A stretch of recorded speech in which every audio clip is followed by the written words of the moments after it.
सर्वांना माझा दंडवत प्रणाम. आज आपण एक अत्यंत महत्त्वाचा विषय घेऊन आलो आहोत. आपलं जीवन आणि त्याचं आध्यात्मिक शुद्धीकरण. माणसाचं आयुष्य हा एक अमूल्य खजिना आहे. हा खजिना आपल्याला परमेश्वराने दिला आहे आणि तो कसा जपायचा, कसा वापरायचा हे आपल्यावरच अवलंबून आहे. आपण आजच्या काळात पाहतो की धावपळीचं जीवन आहे. सततचं स्पर्धात्मक वातावरण आहे. चिंता, काळजी, भय, लोभ, मोह आणि आसक्ती या सगळ्यांमध्ये आपलं मन कुठेतरी हरवत आहे. मनाला शांती मिळत नाही. अशा वेळी परमेश्वराच्या शिकवणीकडे पाहणं हे आपल्याला अंतरात्म्याचं समाधान देतं. श्री चक्रधर स्वामींनी माणसाच्या जीवनातला सर्वोच्च मार्ग दाखवला आहे. प्रेम, सेवा, साधना आणि परमार्थाचा मार्ग. हा मार्ग सोपा आहे, पण त्यासाठी मनाची तयारी, चिकाटी आणि सातत्य आवश्यक आहे. श्रवण, वाचन, मनन आणि चिंतन याबद्दल सांगायचे झाले तर आपलं मन जे ऐकतं, पाहतं, जे वाचतं त्यावर आपला विचारसरणीचा पाया बांधला जातो. म्हणूनच आपल्या गुरुजनांनी श्रवण, वाचन, मनन, चिंतन यांचं महत्त्व सांगितलं आहे. जसं आपण दररोज अंग धुतो तसं आपलं मनही स्वच्छ केलं पाहिजे. मी तुम्हाला 4 टप्पे सांगतो ज्याने मनाला स्वच्छ करता येते. पहिला टप्पा म्हणजे श्रवण. श्रवण म्हणजे चांगल्या गोष्टी ऐकणे. दुसरा म्हणजे वाचन, म्हणजे शुद्ध साहित्य वाचणे. तिसरा टप्पा आहे मनन, म्हणजे त्यावर विचार करणे. आणि चौथा आणि शेवटचा टप्पा म्हणजे चिंतन, म्हणजे जीवनात उतरवणे. यातून आपलं अंतःकरण पवित्र होतं. आता जाणून घेऊया कर्म, परिणाम आणि आत्मबोध. प्रत्येकाचं जीवन हे कर्मावर आधारलेलं असतं. आपण आज जे करतो त्याचं बीज उद्या उगवते. कर्माचा परिणाम टाळता येत नाही, पण त्यावर प्रभुत्व मिळवता येते. तो म्हणजे आत्मबोध. परमेश्वराने आपल्याला स्वतंत्र विचार करण्याची, निर्णय घेण्याची शक्ती दिली आहे. योग्य अयोग्य याचा न्याय फक्त 2 जणांना ठाऊक असतो, तो म्हणजे परमेश्वर आणि आपली अंतःकरण. म्हणून आपल्या अंतःकरणाशी प्रामाणिक राहणं ही खरी साधना आहे. सेवा आणि परमार्थ काय आहे, तर माणसाने केवळ स्वतःसाठी जगू नये.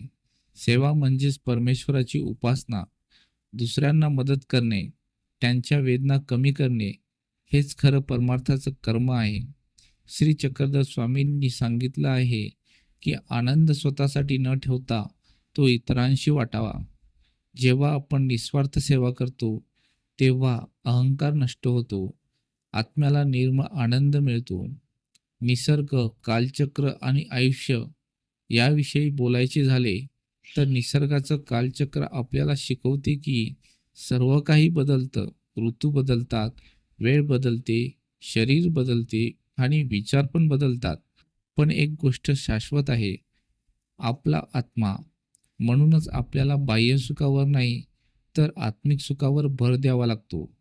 परमेश्वराशी नातं मजबूत केलं की बदलाच्या काळातही आपल्याला स्थिरता मिळते. एक प्रश्न कदाचित खूप जणांना पडत असेल की साधना म्हणजे काय? तर साधना म्हणजे स्वतःशी प्रामाणिक संवाद. साधना ही फक्त मंत्र, जप, व्रत यापुरती मर्यादित नाही, तर साधना म्हणजे स्वतःला ओळखण्याचा प्रवास आहे. आपण खरोखर काय आहोत? आपला हेतू काय आहे? आपण कुठे चुकतोय? कुठे बरोबर आहोत? हे जाणून घेणं म्हणजेच आत्मशुद्धी. जीवनातील 3 महत्त्वाचे स्तंभ आहेत. ते कोणते? तर पहिले आहे विश्वास.